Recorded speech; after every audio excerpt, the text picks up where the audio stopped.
Alrighty guys, in this video we're going to be talking about successful meal prep ads, how to get your ads to get the attention that you need and get people to try your food because once they try your food it's kind of game over. It's 10 times easier to get them to come back. Now, you don't want to just be posting pictures of your meals or like fitness models. I'm going to break down a successful ad for you. In this example, we're going to be taking a video ad and I'm going to break it down and show you exactly what you need to put in the beginning, what you need to put in the middle, and what you need to put at the end to get people to buy now.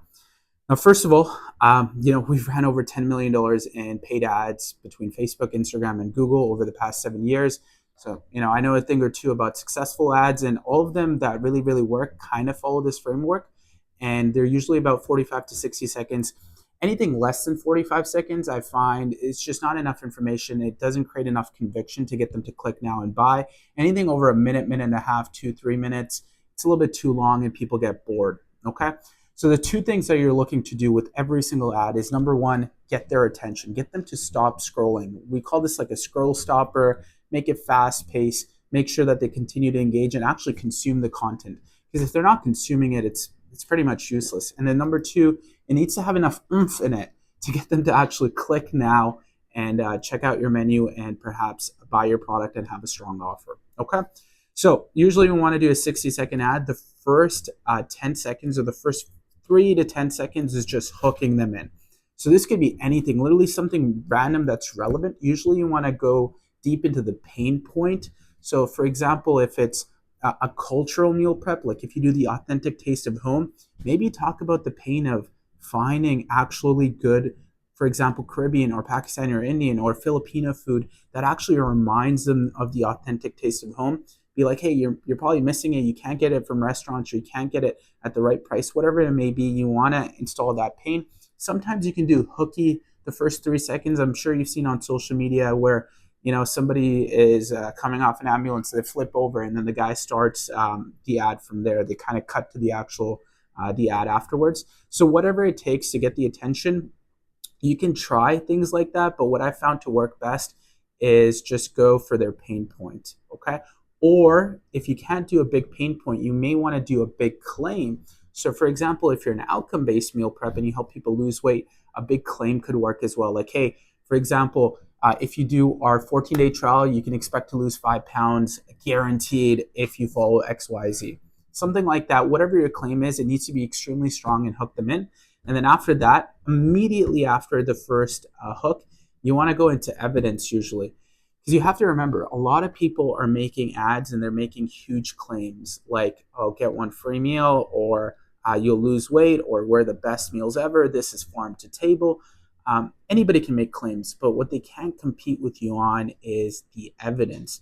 So this is where you want to pack in some UGCs or testimonials and be like, hey, for example, Samantha over here ate my low calorie diet and got to from 200 pounds to like 190 in a month and a half or whatever it may be. Or even better yet, Samantha herself records a quick testimonial and you put this in the second part. So the first 3 to 10 seconds is your hook just to get them in.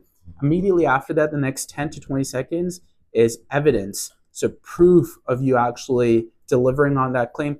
Now, if you don't have any evidence, unfortunately, I can't really help you here. You should get some evidence. Maybe give out your meals for free and get people to record some testimonials for you. That's a great way.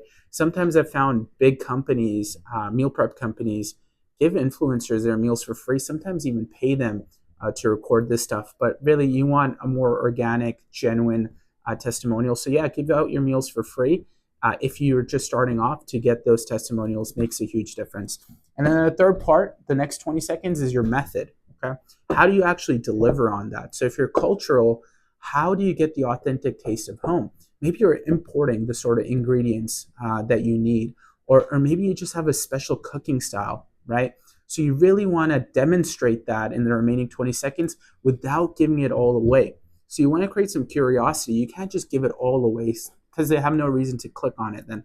So for a cultural meal prep, maybe you can demonstrate how you actually cook, the sort of ingredients you use, and then your final curiosity point would be, because you're cultural, you have very specific meals that only people from that place maybe recognize. So you'd be like, hey, for example, if you're a Caribbean meal prep, you probably do oxtail, You probably have jerk chicken. And then what you could say is, by the way, we have this really special new item as well. You're definitely going to know it.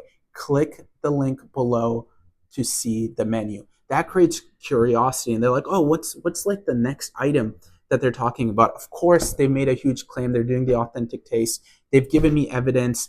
They've demonstrated how they can actually do that, so I can see that it actually aligns with their claim. And then finally, I'm curious enough to click on the ad and find out more. And then finally, if you can, you want to actually make the offer at the very end, which needs to be really strong. It could either be that curiosity, like see the menu and then get one free meal on your first order. So if you have a minimum package of 5 meals, give the 6th meal for free. That always still works. 10%, 20% off, that works as well. It just doesn't work as well. You want to make your offer as high perceived value as possible. Okay, so it's really just hook, evidence, and then you want to go over the method, how you actually can support the claim that you made. And then finally, the fourth part is your call to action and your offer. That is the basic framework of a good ad. There's other frameworks, but this ad always typically works if you do the thing properly. You have a really strong claim, you've got some evidence, and then you can back it up with your method and a good CTA. Now, finally, before I let you go, what's even more important is once they click, you have a seamless ordering system that actually works, and it's super easy to work, and then it sells them, it reinforces what you said on the ad. One big mistake that I see people make is, first of all, the ad talks about too much stuff. You want to focus on one core idea, right? Whatever that may be, if it's cultural or if it's outcome that they're going to lose weight. By putting in a bunch of different ideas, you dilute the main idea. So you don't want to be like, hey, we're healthy, but we're also cultural. We also do farm to table, et cetera, et cetera. You want one core idea and you want to reinforce that over and over again. And it should be aligned with your claim, okay? People typically only buy for one or two reasons, right? They're like, oh, that's exactly what I need. They never buy because they're like, oh, this does everything, okay? The more specific you are, the more believable it is, the more it seems like it's catered for that person specifically, and the more you'll stand out of the crowd. So you want to really want to get specific with your ad. And then finally, once they go on the landing page and once you made all of these ads, you want to just reinforce those ideas on the landing page. Don't put new ideas, don't put new value propositions. Your headline should reinforce that, and all of your sub points should be like little sub points of the main idea. So if it's like, hey, you're going to lose 20 pounds in 90 days using this, and then your sub points would be, it's because we do low calorie, it's because it's high in protein, low on carbs, and how that can help you lose weight, etc. And then finally on the landing page, make sure you have a lot of social proof on the bottom, so more testimonials, and you actually sell them on the meals. Too often, particularly in meal prep businesses, I find that a lot of clients have websites that are just ordering systems. Like, it doesn't sell anybody on the meals. So if it doesn't sell them, they have to be pre-sold, and an ad enough, and a cold ad is not enough to fully sell them. Okay? Unless they already have tried your meals or they know you personally, those people are going to order. But new cold prospects, to get them to order, you have to reinforce the ideas on the ad to get the highest conversion rates, right? And it needs to be the same ideas. Okay? Finally, there's other things like you can upsell people. You can increase your average order value. So when they finally click add to cart, maybe you've got some sides that you want to give them, and things like that. That just helps your economics work better with ads. And then finally, you want to run these on Facebook and Instagram. The final point that I'm going to make over here is when you're running paid ads, customers and prospects are extremely, educated these days.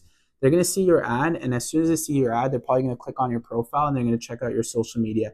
So this is where you want to do organic posts as well.